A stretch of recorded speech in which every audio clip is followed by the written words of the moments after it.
The celebrity chef found not guilty in a sexual misconduct case stemming from a 2017 incident in Boston. Amy here with the story. Good morning, Amy. Hey, good morning, George. Batali opted to have the judge decide his case rather than a jury, and that judge ruling in his favor, saying it came down to serious questions about the accuser's credibility.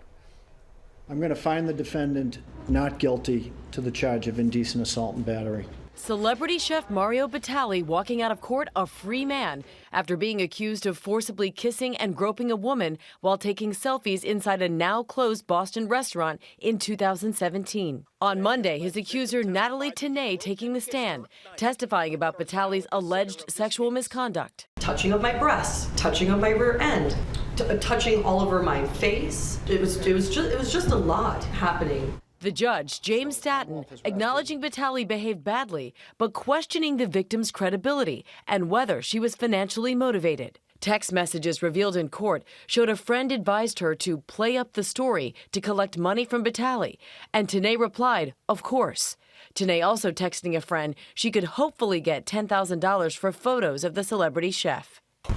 I wrote, OMG, I know, LMAO, give me 10K. I thought that celebrities, when they get in trouble, that's just how it works. The judge ultimately siding with Batali, who opted to forego a jury and leave his fate in the judge's hands.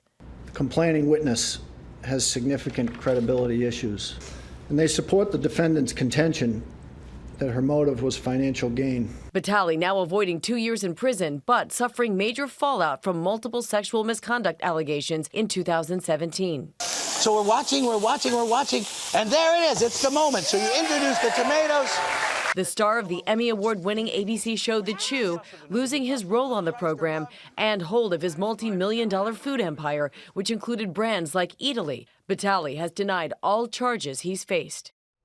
So Batali found not guilty, but he did issue an apology back in 2017 when he was facing accusations of misconduct from multiple women, saying much of that behavior he was accused of did match up with how he had acted. Guys. Okay, Amy, thanks. Let's bring in our chief legal analyst, Dan Abrams.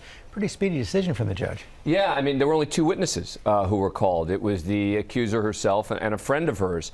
And, you know, I think that there were a number of issues here for the prosecution. There was the photos themselves, the selfies at issue. None of them showed the conduct that she described. That doesn't mean it didn't happen, but there were two sets of photos taken 3 minutes apart. And the defense said, well, why would she be coming back for more photos if he was behaving in this way? The text messages, I think, were very hard for the prosecution to overcome. And there was one incident that I think ended up affecting the judge, and that is that she said that after that happened, she said, I'd never go back to one of Mario Batali's restaurants. And then there was evidence that she'd actually gone back to one of Mario Batali's restaurants. And the judge also alluded to the credibility of the accuser. Yeah, there was, you know, look, these to me felt a little bit smaller, the credibility issues. I mean, she was held in contempt of court recently for lying as a prospective juror and then as a juror on a case. She didn't follow the judge's instructions. She claimed she was clairvoyant to try and get off the case. She and her mom had cooked up some scheme to get out of a gym membership, etc. The judge seemed focused on those sort of broader credibility issues. To me, the bigger issues were the issues related to this case rather than some of these other things about the accuser. And he chose a bench trial, having the judge decide instead of a jury. Was that risky? It's very risky, and it may have been the reason for the outcome. I mean, when you put the decision in the hands of one person instead of a 12-person jury, you are completely changing the dynamic there. And here it clearly was the right decision for the defendant. Imagine if there were 12 people, 2 people thought, well, you know what? We think he's guilty. You could have had a hung jury. You could have had a different outcome. The judge, you know, and I'll bet you that the defense knew a lot about this judge. I was going to say, take us inside the discussions between Mario and his lawyer. I mean, I know it's speculation. Yeah. What would a lawyer say to him about this decision? The first thing he'd say is, let's get to know who this judge is. I want to understand where this judge may fall. What kind of risk are we taking here? But again, when you're talking about a case like this, I think that they decided they had a better shot of a judge being willing to say not guilty than maybe some jurors, at least a couple of them, who might not have been willing to do so. So it's definitely a risk, but in this case clearly paid off. All right, Dan Abrams, thank you so much.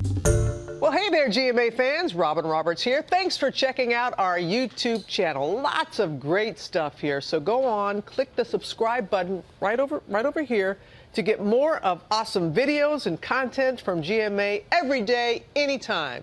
We thank you for watching, and we'll see you in the morning on GMA.